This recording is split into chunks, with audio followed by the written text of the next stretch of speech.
ओम नमो भगवते वासुदेवाय नमो नमः। आज छठा अध्याय जिसमें ऋषभ देव जी अपना शरीर का त्याग कर देते हैं, अपनी देह का त्याग कर देते हैं।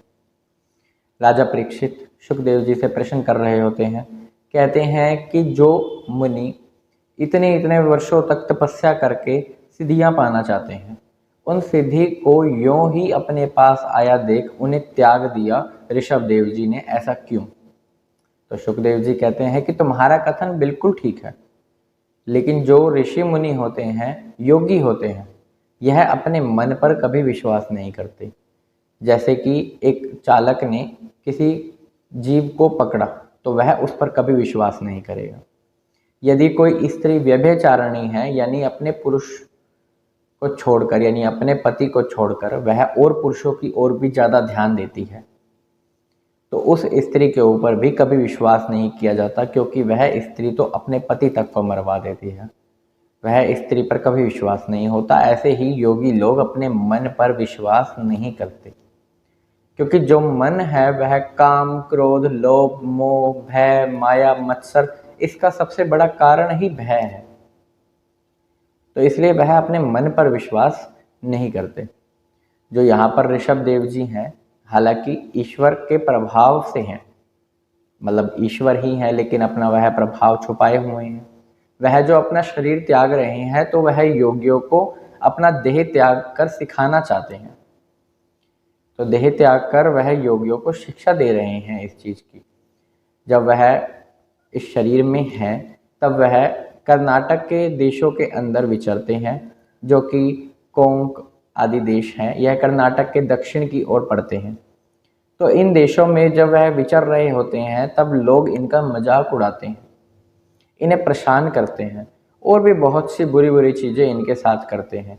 लेकिन जैसे जैसे समय बीता, कलयुग आएगा, यह उस समय बताया जा रहा है, सुखदेव जी बता रहे हैं कि कलयुग जब आगे चरम सीमा पर होगा, तब अधर्म बहुत ही बढ़ जाएगा।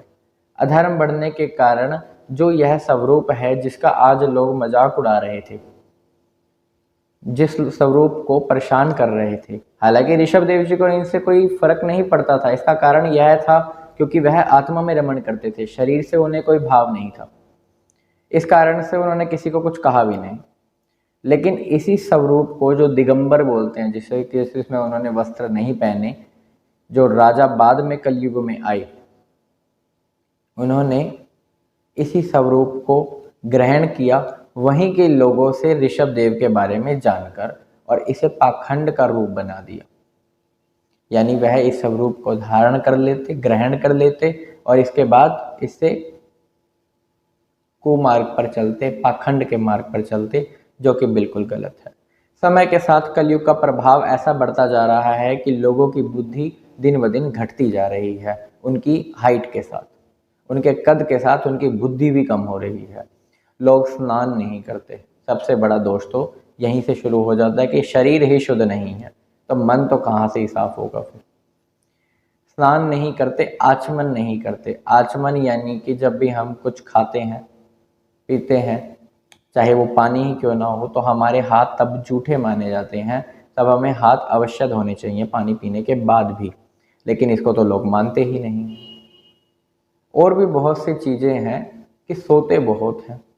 ऐसा सोते हैं कि या तो दोपहर या फिर रात में ही उठते हैं जाकर। कोई सुबह सुबह तो बहुत ही जो लोग हैं वह उठते हैं। जो सुबह सुबह के दर्शन माने जाते हैं, जो सुबह सुबह की वेला होती है, वह बड़ी ही पवित्र मानी जाती है। उसमें माना जाता है कि यह तो ब्रह्मा जी के दर्शन होते हैं इसमें, क्योंकि इस समय भगवान यहाँ पर विचरने के लिए धरती पर आते हैं। लेकिन लोग इस समय बहुत ही कम उठने लगे हैं। तो यह जो दोष बढ़ता जा रहा है, यह जो पाप बढ़ता जा रहा है, लोग वेद, ब्राह्मण, योग, पुरुष की अवहेलना करते हैं, बुराई करते हैं, यह बड़ा ही गलत हो रहा है। और यह कलयुग का प्रभाव है, जो कि सुखदेव जी पहले ही बता चुके हैं कि ऐसा ऐसा होगा।